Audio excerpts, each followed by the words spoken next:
Hallelujah. So today we are proceeding with our topic, how to study the Word of God. We are going to see how we can personalize the Word of God to fit our situations.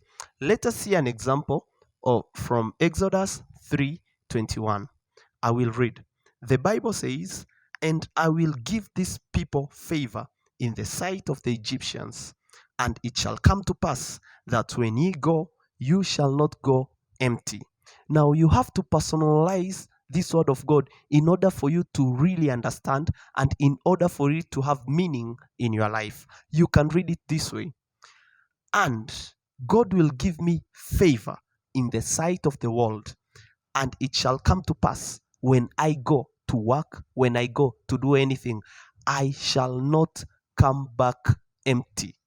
You see, so if you personalize this word of God, it is going to be of much effect to your life. It is going to uplift you and it is going to give you the strength you need.